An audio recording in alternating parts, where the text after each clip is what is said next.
नमस्कार, मैं रघुनाथ प्रसाद आज लोहिया के विचार पुस्तक के पेज नंबर 103 से कुछ बिंदुओं को रख रहा हूं जो भारतीय जाति प्रथा से संबंधित है। उनके जो अंश हैं मैं वो ज्यों का त्यों उद्धृत कर रहा हूँ। डॉक्टर लोहिया जो कि दार्शनिक थे, उनको एकदम पकड़ थी भारतीय जमीन की। पहला, हिंदुस्तानी जीवन में जाति सबसे ज़्यादा ले ड्यूबू उपदान है। जो सिद्धांत में उसे नहीं मानते वे भी व्यवहार में उस पर चलते हैं। जाति की सीमा के अंदर जीवन चलता है, यह आज भी सच है। दूसरा, जीवन के बड़े तथ्य जैसे जन्म, मृत्यु, शादी, ब्याह, भोज और अन्य सभी इसमें जाति के चौखटे में ही होती है। उसी जाति के लोग इन निर्णायक कामों में एक दूसरे की मदद करते हैं। ऐसे मौक़ों पर दूसरी जातियों के लोग किनारे पे रहते हैं, अलग और जैसे वे तमाशबीन हो। आज भी स्थिति कमोबेश यही है। जो किसी न किसी तरह से जुड़े हुए लोग होते हैं उन्हें आमंत्रित किए जाते हैं, लेकिन मुख्य भूमिका में जाति के लोग ही और रिश्तेदार ही रहते हैं। तीसरा, जब लोग अंतरजातीय विवाह इत्यादि की बात करते हैं तो उनका मतलब सिर्फ ऊंची जाति के समुदायों के बीच विवाह से ही होता है।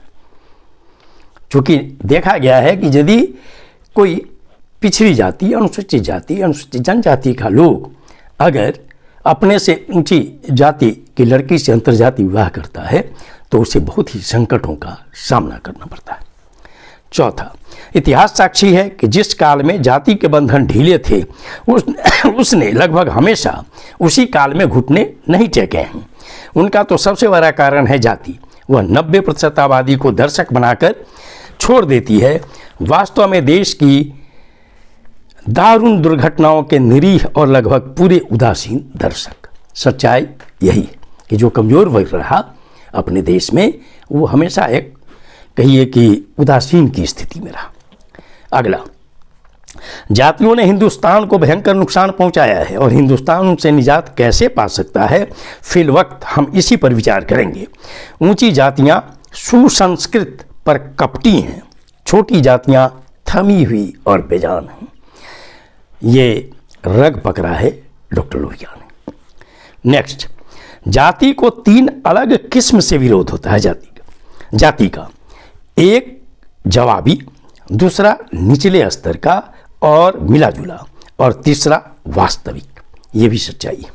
नेक्स्ट, कम से कम कुछ दशकों तक नीची जातियों को विशेष अवसर देकर समान अवसर के नए सिद्धांत द्वारा 5000 बरस की इस कारस्तानी को खत्म करना होगा। ये लोहिया जी का यही कथन सबसे इम्पोर्टेंट है। विशेष अवसर का मतलब कि उन्हें आरक्षण देकर आगे बढ़ाना पड़ेगा, क्योंकि 5000 वर्षों तक उन्हें कोई अधिकार नहीं दिया गया है हिंदू में। नेक्स्ट, किसी भी हिसाब से हिंदुस्तान की आज़ादी में ऊंची जाति वाले 20% से ज़्यादा नहीं है। यह सच्चाई भी है।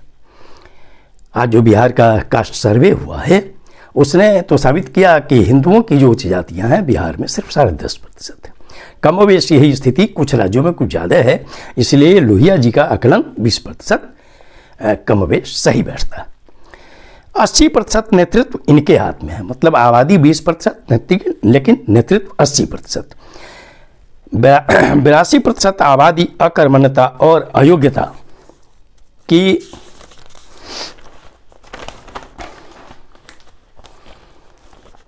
अवस्था में पड़ जाती है। हमारा देश बीमार है और मौत के मुंह में जा बैठा है।